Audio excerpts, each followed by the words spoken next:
जय श्री राम दोस्तों। आप सबका उन्नति एस्ट्रो वाला के यूट्यूब चैनल पर स्वागत है। आप ये वीडियो में देख रहे हैं कि यहाँ पर आज वीडियो का टाइटल है रेमेडीज या उपाय, हाउ इट डज वर्क, और ये कैसे काम करती हैं। या आप ये भी कह सकते हैं क्या हर चीज के लिए हर एक रेमेडी बनी है, या हर कोई रेमेडी परफॉर्म कर सकता है, या किसी भी ग्रह की रेमेडी किसी भी टाइम कर सकते हैं, या वो ग्रह जब वहां पर एक्टिव होगा तभी कर सकते हैं। इन सब चीजों का बारीकी के साथ हम अध्ययन करेंगे और एक दो एग्जाम्पल के साथ इनको देखेंगे भी। और साथ ही आपने एक तरफ ये भी देखा हुआ है, रजिस्ट्रेशन ओपन है, मोबाइल नंबर दिया है, इस पे आप व्हाट्सएप करके रजिस्टर कर सकते हैं। वैदिक एस्ट्रोलॉजी और भृगुनंदी नाड़ी का पैरेलल में कॉम्बिनेशन, प्रिडिक्शन करने के लिए आप कैसे दोनों को मर्ज करते हुए एक टॉपिक पे आप आगे अपनी जिंदगी की प्रिडिक्शंस को इम्प्रूव कर सकते हैं। ये जो क्लासेस होंगी ये बुधवार और बृहस्पतिवार यानी वेनेसडे और थर्सडे को 10:30 बजे से सुबह होंगी, और 2 घंटे की तकरीबन क्लास रहेगी।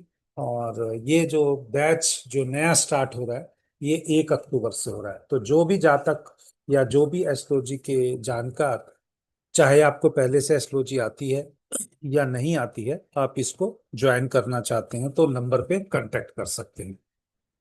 तो चलिए दोस्तों, आज का जो विशेष हमारा टॉपिक रहेगा या इम्पोर्टेंस रहेगी वो हमारा ये रहेगा कि भी रेमेडीज के ऊपर हमारा, रुकिएगा स्लाइड चेंज हो रही है, रेमेडीज के ऊपर कि काम कैसे करती हैं या कैसे करनी चाहिए। देखिए, ये एक जातिका की कुंडली है, एक लड़की की कुंडली है। इस कुंडली में देखेंगे कि आप पहले देखिए, ये जातिका विदेश में जाने के लिए किस चीज की वजह से जा सकती है। विदेश में ये जातिका किस चीज की वजह से जा सकती है। देखिए, विदेश जाने के लिए प्रोमिनेंटली, तो अगर हाउस की बात करें, 12th हाउस है, 8th house long distance travel है, और हायर एजुकेशन का भी है। तो यानी 9th या 12th हाउस में से किसी का संबंध 5th हाउस से हो जाए तो जातक पढ़ाई के लिए विदेश जा सकता है वैदिक एस्ट्रोलॉजी के लिए। पर्टिकुलरली उस टाइम पे उस ग्रह की महादशा वहां पर उन हाउसेस को एक्टिवेट कर रही हो, चाहे वो जो ग्रह का एक्टिवेशन है वो महादशा में हो रहा हो, अंतरदशा में हो रहा हो, या प्रत्यंतर में हो रहा हो। ये तीन ही लेयर हैं बेसिकली जो एक्टिवेशन की लूप को एक्टिवेट करते हुए आपको दिखाई देंगे।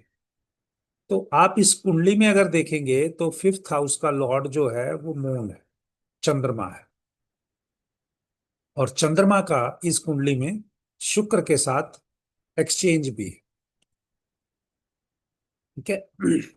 तो यानी राशि परिवर्तन भी है, चंद्रमा और शुक्र का आपस में राशि परिवर्तन भी है, इसलिए एक्सचेंज ऑफ प्लैनेट्स भी हम कह सकते हैं इसका। और 9th हाउस का लॉर्ड जो मार्स है, वो चाहे डबलेटेड फॉर्म में बैठा है, लेकिन वो 5th हाउस में डबलेटेड फॉर्म में बैठा है। लेकिन जब राशि परिवर्तन होगा तो जो चंद्रमा है वो 4 नंबर राशि में आ जाएगा। तब 4 नंबर राशि में आ जाएगा तो कहीं ना कहीं ये जातक को ये भी दिखाता है या जातिका को ये भी दिखाता है कि उस कुंडली के मंगल के ग्रह का नीच भंग हो जाए। और ये लड़की की कुंडली है, याद रखिए।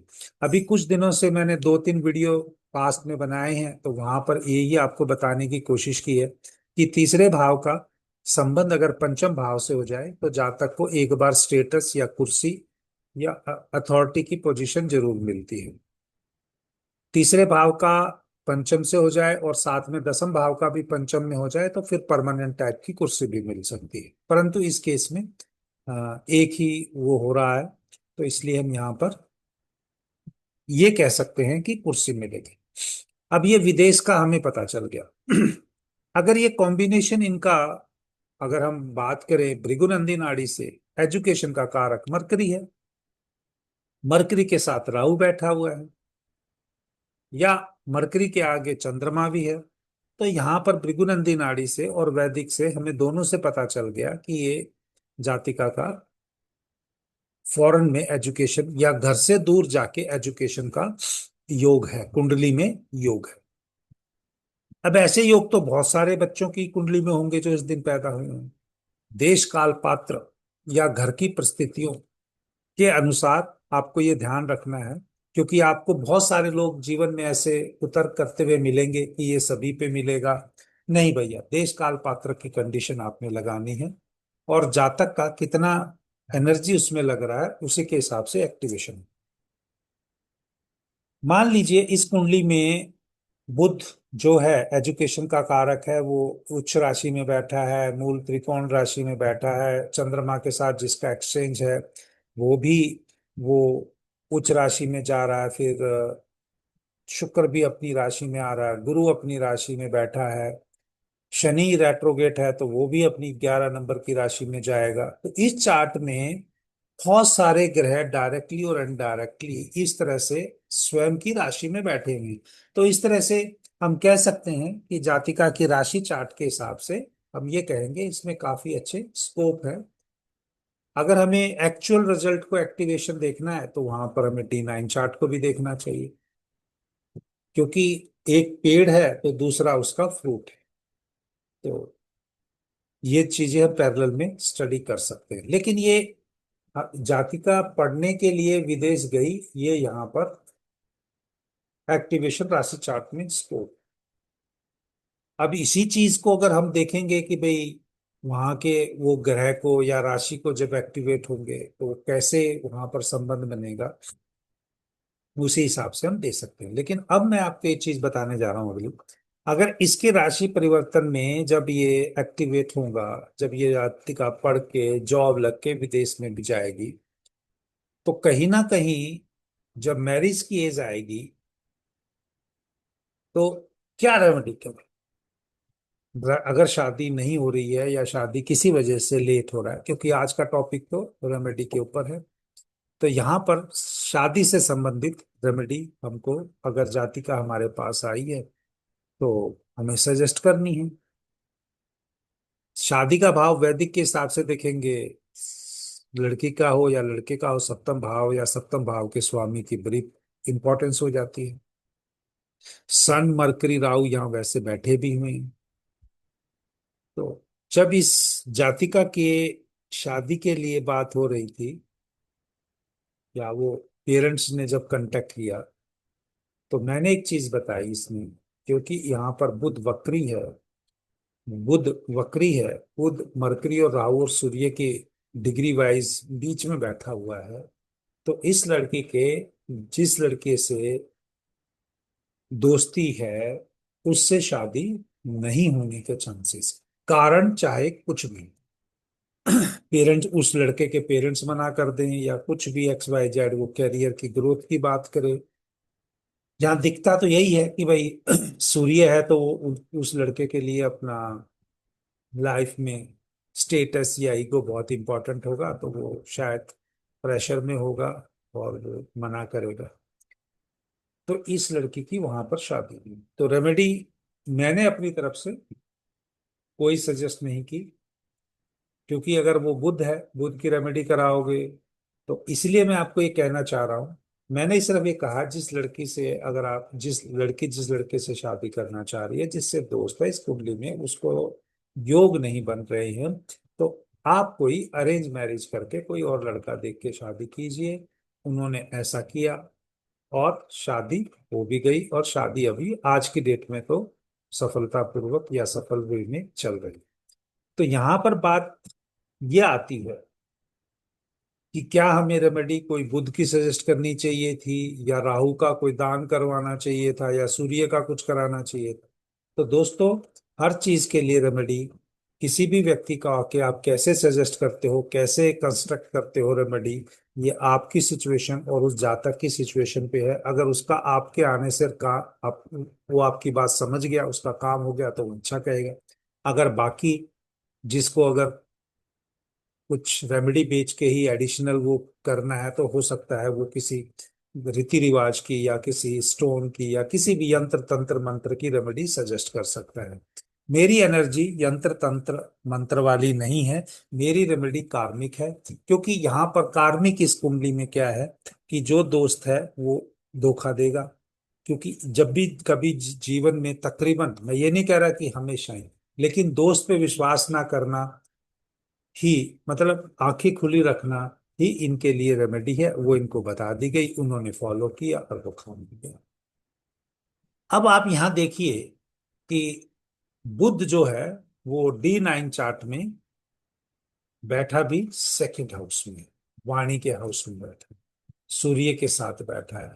तो हो सकता है तो जो प्रॉमिस हो दोस्तों के द्वारा या किसी भी व्यक्ति के द्वारा, वो पूरा ना होता हो। राहु और चंद्रमा, जिनका अभी मैंने बोला था अफेयर, फिफ्थ हाउस रोमांस का भी है, क्योंकि वहां चंद्रमा जो अष्टम भाव की एनर्जी लेके फिफ्थ हाउस में जा रहा था D1 में, वो देखेंगे तो यहाँ सिक्स हाउस में ही बैठा है, और वो भी राहु केतु एक्सेस में फंसा हुआ है। वीनस असेंडेंट में ही बैठा है।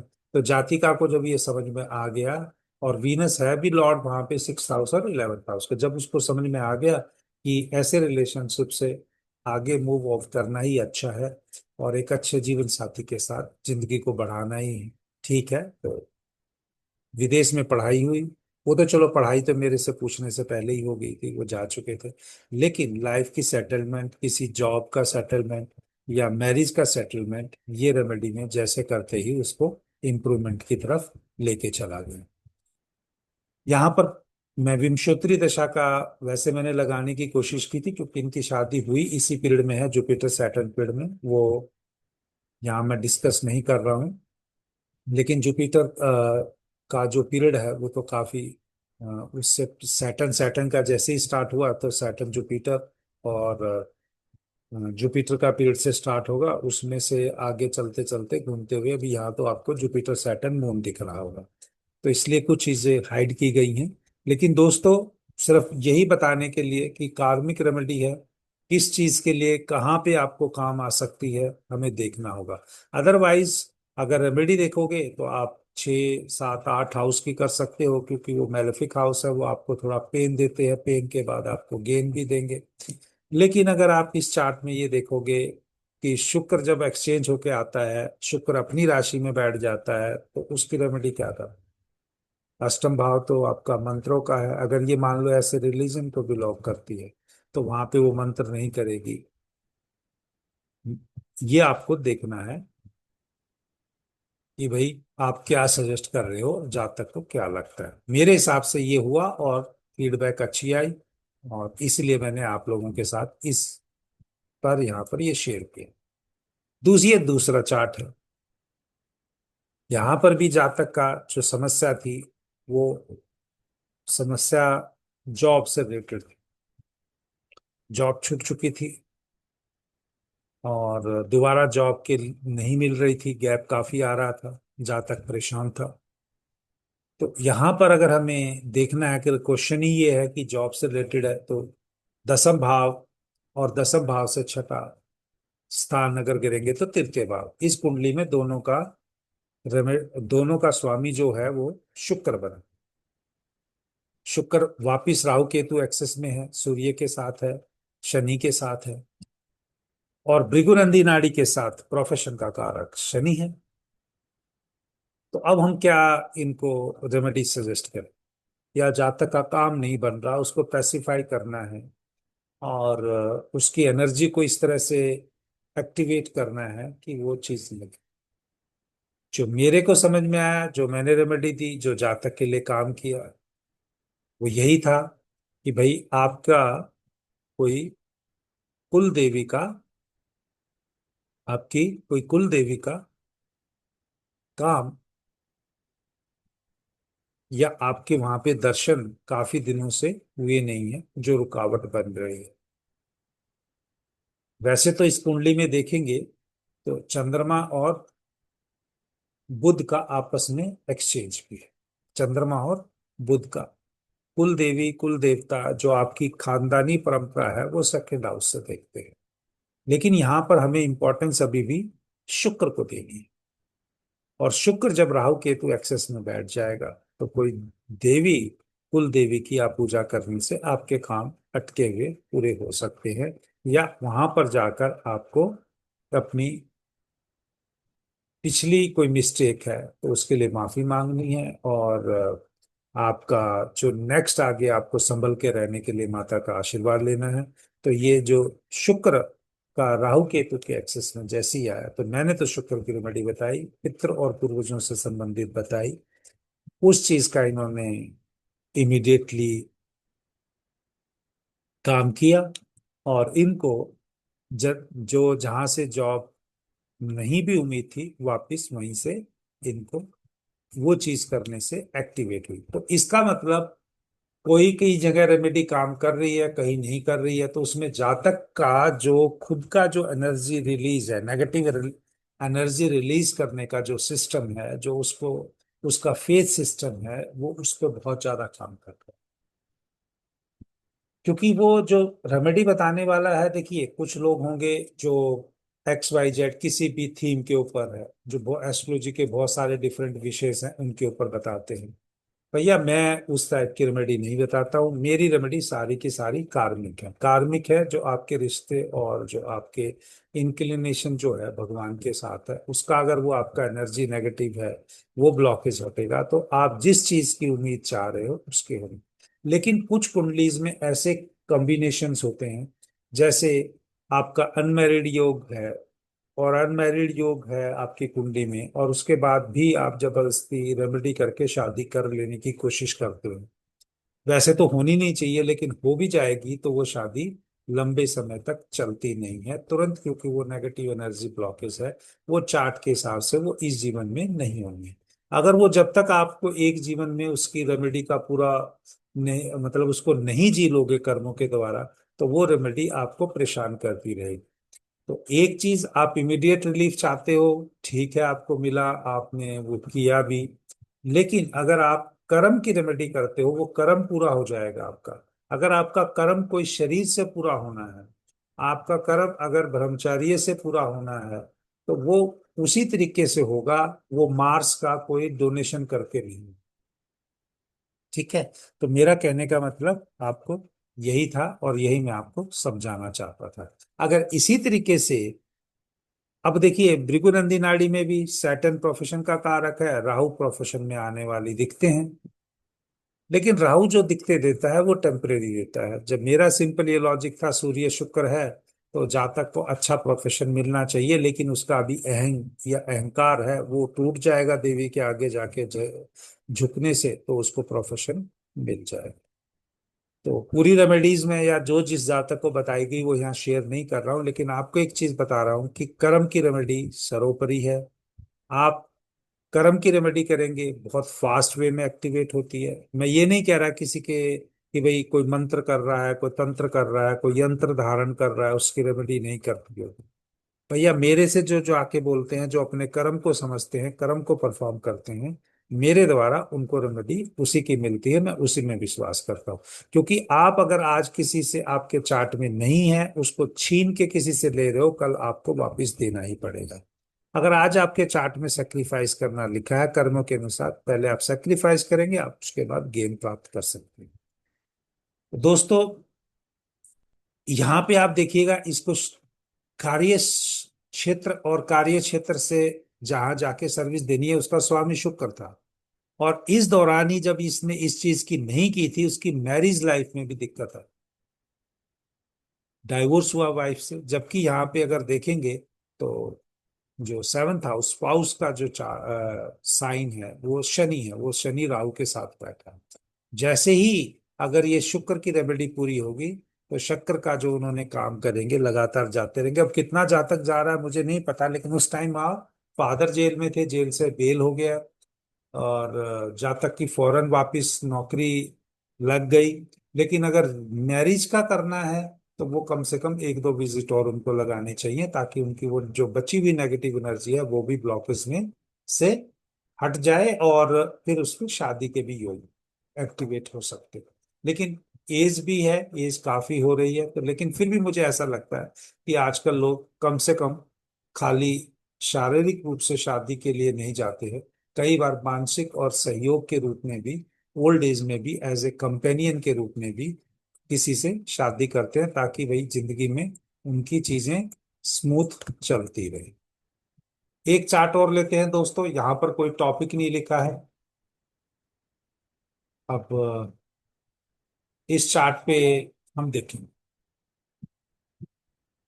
ये चार्ट जो अपने आप को रेमेडी किंग कह के, जो लाल किताब के बेसिस पे पढ़ाने वाले, लाल किताब के हिसाब से रेमेडी कराने वाले, ऐसे जातक का चार्ट, ऐसे जातक का ये चार्ट है। तो इसने भी अवश्य ही जब दोनों दूसरों को रेमेडी दी होंगी तो अपने आप भी की होंगी।